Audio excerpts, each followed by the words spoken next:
Hello, everyone, and welcome back to eBoogie Studios. Let's all imagine that we're back in 1958. We turn on our radios and we're getting ready to listen to our favorite radio broadcast called Suspense. Hope you enjoy.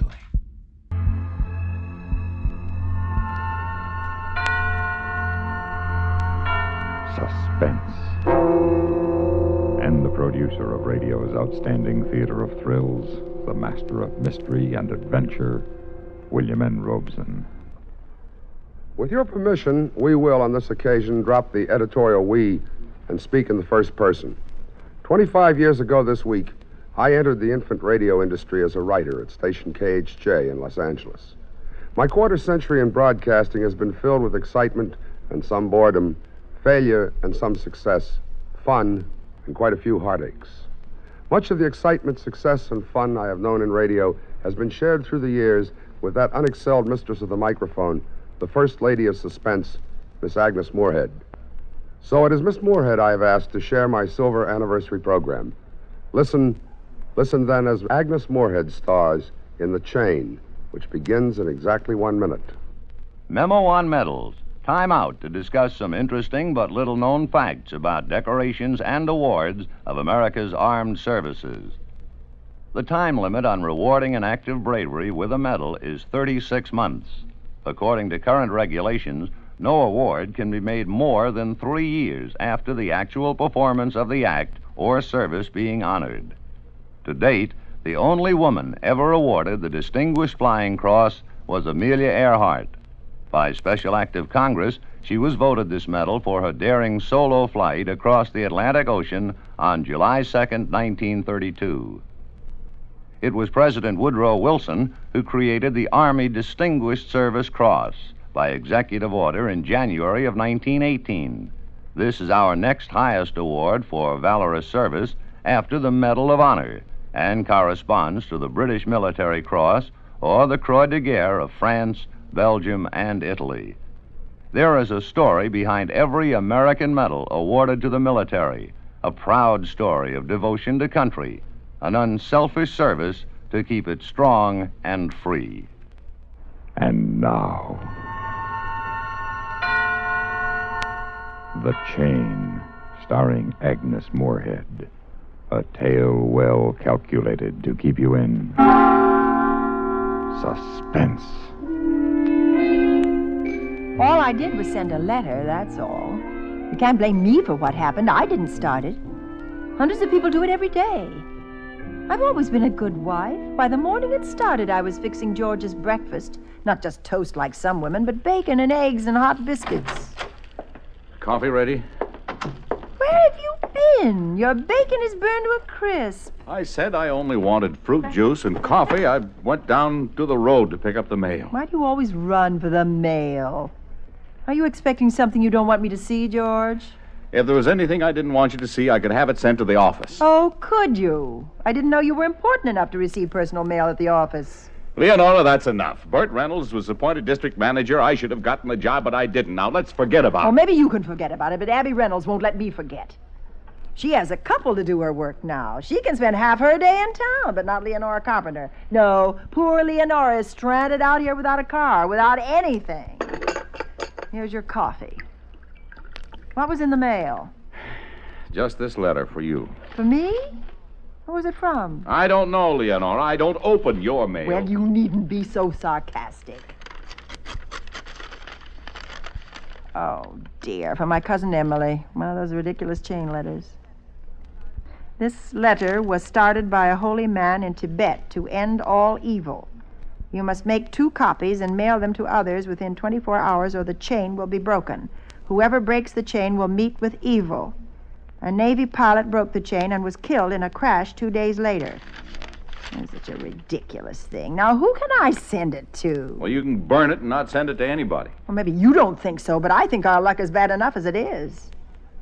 I could send one to Abby Reynolds, of course, but I'd have to sign my name to it. She'd tear it up. Yeah, she would. That would be just like Abby.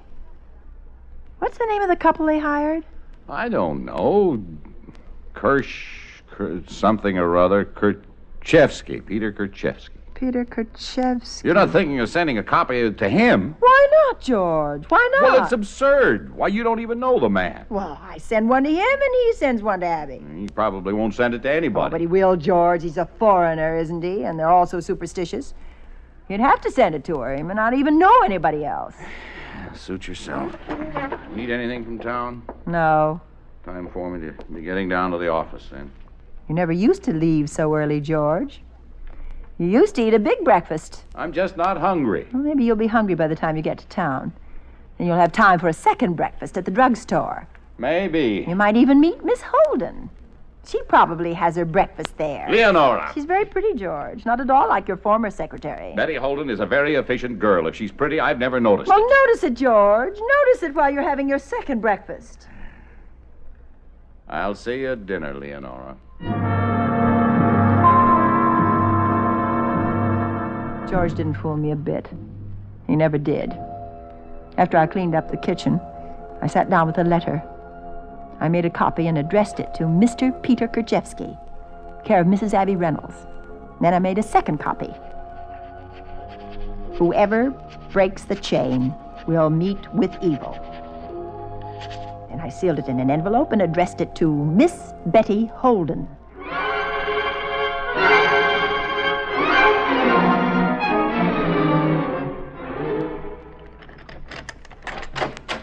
Leonora? Here I am, George, in the living room. Leonora, why in the devil did you send that silly letter to my secretary? Well, it said send 2 copies, and that's what I did. Well, why Miss Holden? Well, why not? Because it was a stupid and a childish thing to do. Is that what she said? She's too much of a lady, but that's what she thought, and so did I. You and Miss Holden seem to think very much alike. It's a pity you're not married to her. Yes, Leonora, it is a pity. So it's true, then. You two agree that I'm stupid and childish. Well, what other agreements do you have, George? Leonora, if you don't stop, so help me, Go ahead and hit me, George. Because of a secretary who means nothing to you. Go ahead and hit me. No. That wouldn't do any good, Leonora. You're not worth it.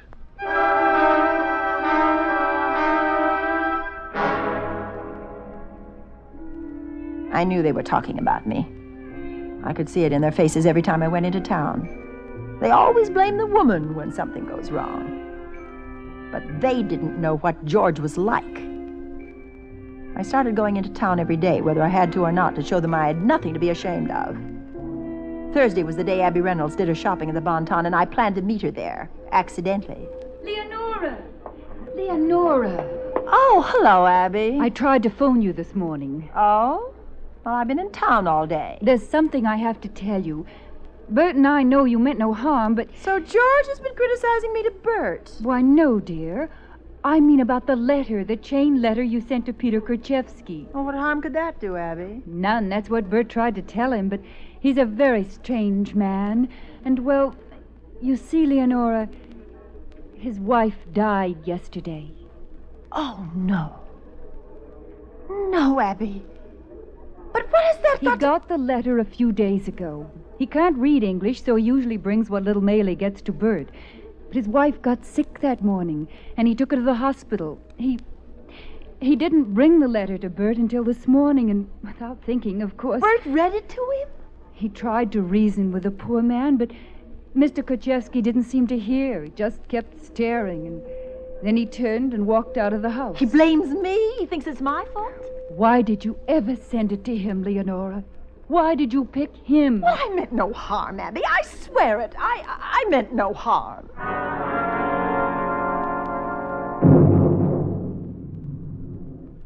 In a moment, we continue with the second act of Suspense. Another visit with Joe and Daphne Forsythe. Joe, Uh-huh. do you think we can afford a vacation this year? Well, I don't know. Let's see. The car could stand some work. Then there's that chair we've been meaning to buy, and I guess we could always cash in a savings bond or two. What? I said we could cash in one of our bonds. Joseph, don't you dare. Well, I was just suggesting. Don't even think about it. Those bonds are our future. When they mature, we'll get back $4 for every 3. Yeah, I know that. They're but- guaranteed, too. 3 times over. Principal, interest, and replacement if lost or stolen. Well, the whole United States stands behind them. Sure, Daphne, but Well, if we cash them in before they mature, we'll be giving up all that lovely interest. And what happens when we really need the money? Daphne. I don't see how you, who thought of buying a bond every payday in the first place, could suggest such a thing. I guess maybe it was a moment of weakness. Well, don't you ever bring it up again. Savings bonds are not only a good investment for us, but they help our country, too. Shame on you, Joe. I'm ashamed. I'm covered with humiliation. I hate myself. I should think so. Okay if I go back to reading my paper now? Uh-huh. But, Joe, I was just wondering. Yeah? Do you really think we can afford a vacation this year?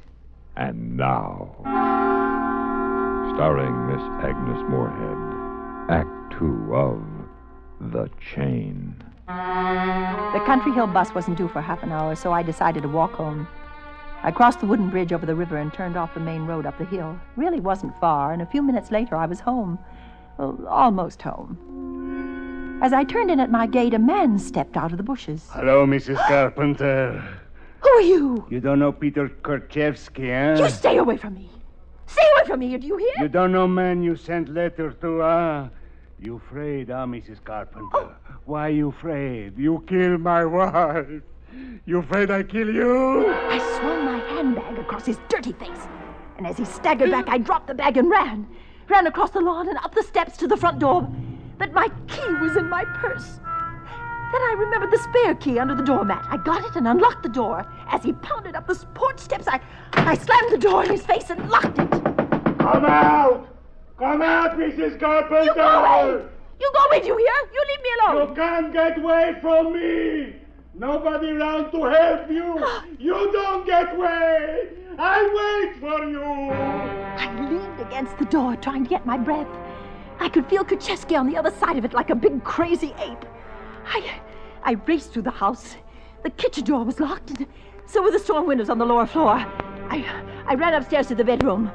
George's service revolver was in the bureau. I got it and opened the window. Come down, Mrs. Carpenter! You get off this property! You come down! Look, I've got a gun and I know how to use it, do you understand? You killed my wife, Mrs. Carpenter! I did not! I never even knew her! You sent me letter! Then she died! You go away! I warn you, I'll shoot! Go ahead! Shoot! Shoot! I didn't hit him. He started to back away across the clearing. I fired again, and again, and again! But I couldn't hit him.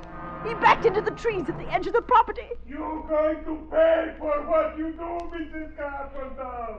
I come back. I see you again. You're going to pay.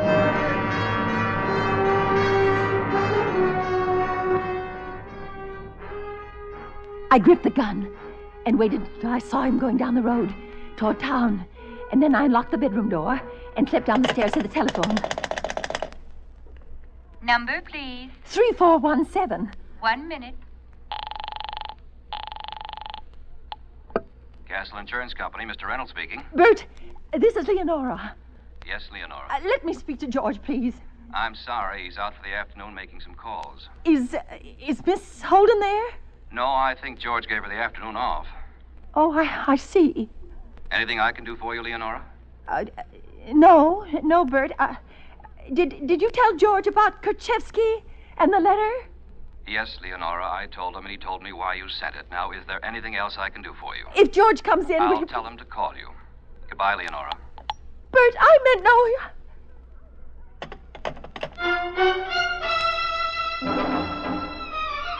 George knew.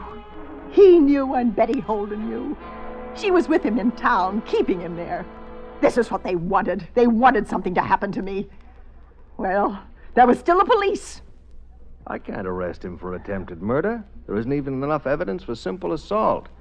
After all, it was you who fired a gun at him. Well, haven't I the right to protect myself in my own house? In the house, yes, ma'am, but you were behind locked doors firing at a man out in the open. If you'd killed him, you'd have been charged with murder.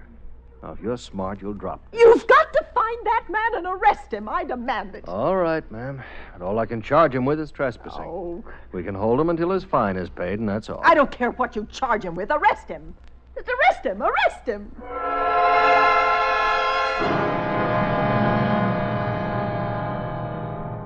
It began to get dark after the police left, and I sat there listening to every sound. Then it started to rain. I heard it against the roof and the windows, and it frightened me. If somebody came up to the house, I wouldn't be able to hear them. 7 o'clock came, then 8, 9, 10. I didn't dare turn on a light. I heard the hum of a motor and the strange sound it made skidding along Country Hill Road. It was George. It just had to be George. The headlights flashed through the windows as the car turned into the drive, and a moment later, I heard his key in the lock. Leonora. Surprised to see me, George? Well, all the lights were out. I thought you were in bed.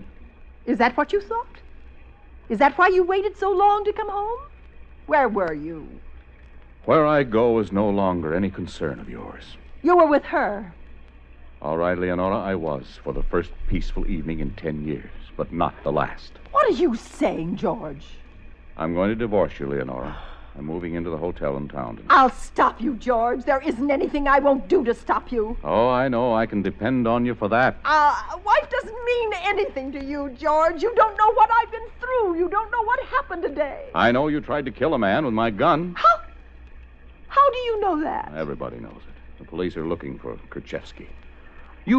You have no feeling about what you've done to that poor, confused man, have you? I haven't done anything to him, the superstitious idiot. All I did was send a silly letter. That didn't kill his wife. Well, I don't want to talk about it. All I want's my clothes. You can't have them. I won't let you. Well, then I can get others. Goodbye, Leonora. I forbid you to leave this house. Get out of my way. No, George, no, I'm your wife. Remember how things used to be with us. Let go of me. They can be that way again, George. Get out of my way. George, don't leave me. Don't leave me.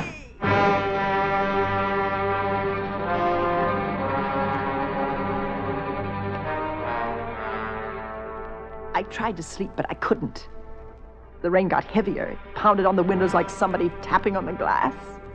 Each time the lightning flashed, I could see the wet ribbon of the main highway down below and the river beginning to wash over the bridge. A shutter tore loose and started a bang, then... Hello? Hello, Mrs. Carpenter?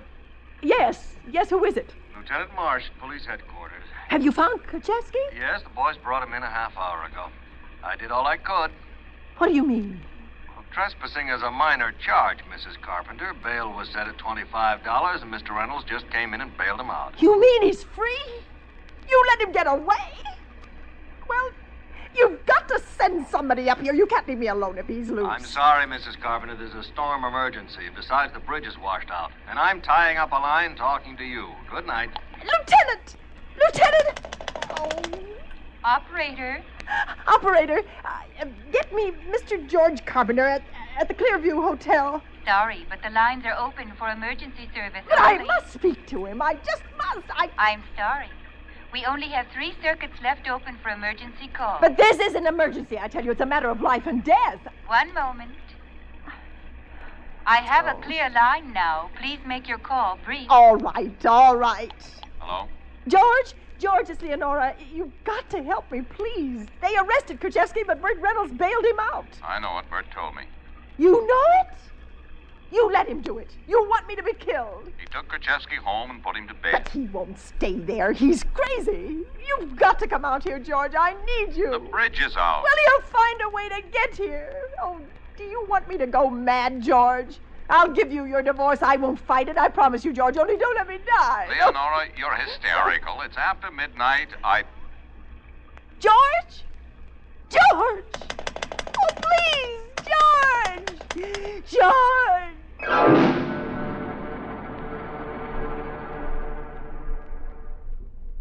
In just a moment, we continue with the third act of Suspense. We have, together, ample capacity and freedom to defend freedom. This is NATO, the North Atlantic Treaty Organization. Nations of the North Atlantic Treaty Organization have given their solemn guarantee that an attack upon one is an attack upon all, and such attack will be resisted with all forces available. The NATO alliance will never be used for aggression. The United States of America is a part of NATO. You should be aware of and alert to the objectives and programs of the North Atlantic Treaty Organization. And now, starring Miss Agnes Moorehead. Act 3 of The Chain. The line was dead. Dead like I was going to be dead. Khrushchevsky would come. They didn't know it, but I did, so I sat there and waited. And then the rain stopped and the moon came out. I sat there listening to the ticking of the clock. It struck 1, then 2. And then I heard someone moving outside. I remembered what the officer had said. I couldn't shoot him until he broke into the house. He was fumbling with the door. He was forcing something into the lock, and then it clicked. The door swung open. He was framed in the center of it, and I fired.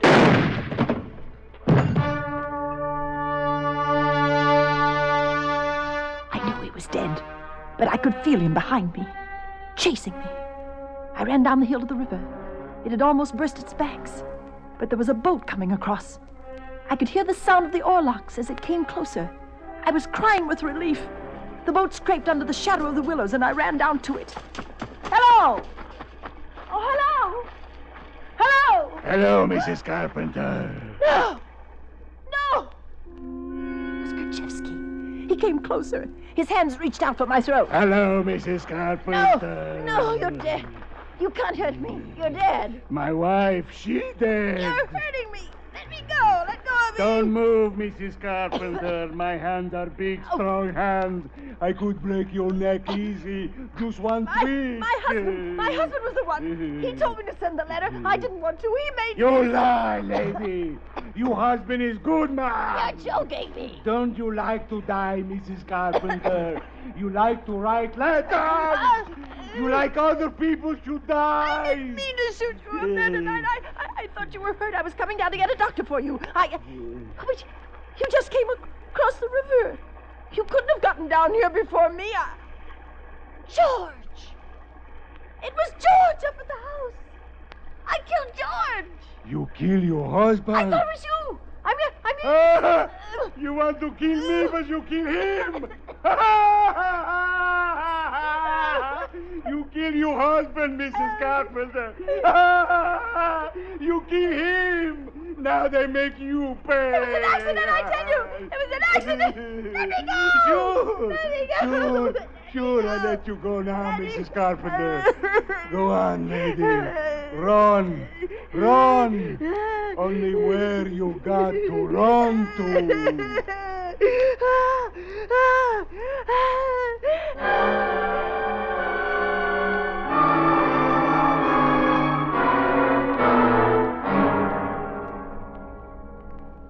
Suspense, in which Miss Agnes Moorehead starred in William N. Robeson's production of The Chain by Joel Murcott. Supporting Miss Moorehead in The Chain were Ellen Morgan, John McIntyre, Jay Novello, Herb Ellis, and Larry Dobkin. Listen. Listen again next week when we return with Everett Sloane in Game Hunt. Another tale well calculated to keep you in suspense.